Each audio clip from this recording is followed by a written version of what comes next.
জীবনের সবচেয়ে কঠিন সময়গুলো ঠিক ভালোবাসার কিংবা প্রিয় মানুষের হাত ধরে পার করাটা পরম সৌভাগ্যের ব্যাপার। কিভাবে কতখানি স্ট্রাগল করলেন সেটা বড় কথা নয়, তবে সবচেয়ে বড় কথা হচ্ছে বিশ্বস্ত মানুষটা আপনার পাশেই আছে। একা একা হেঁটে চললে রাস্তা কবু শেষ হতে চায় না।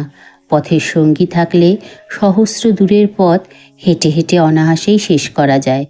ঠিক জীবনের পথও তেমনই। যদি একজন সঠিক মানুষ জীবনে থাকে, তবে কঠিন সময়গুলোতে মানুষ অন্তত ভেঙে পড়ে না। ঠিক কজন মানুষ তার নিজের খারাপ সময়গুলোতে ভালোবাসার কিংবা প্রিয় মানুষের সান্নিধ্য পায়?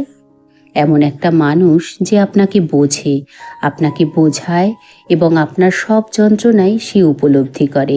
খারাপ সময় মানুষের আক্ষেপ আর দুঃখটা কোথায় জানেন? এই যে একা একা নিজে নিজে সংগ্রাম করতে করতে ক্লান্ত হয়েও কাউকে পাশে না পাওয়ার যে ব্যাপারটা, মূলত এই নিয়েই মানুষের দুঃখ। ঠিক এমন একটা মানুষ যে আপনাকে ভেঙে পড়তে দেয় না, মানসিক এবং শারীরিকভাবে সাপোর্ট করে। আপনার মস্তিষ্ক আর হৃদয় ঠিক কী করলে স্বাভাবিক এবং সচল থাকবে তা নিয়ে ভাবে। এমন মানুষ জীবনে থাকলে খারাপ সময়কে বুড়ো আঙুল দেখানো যায়।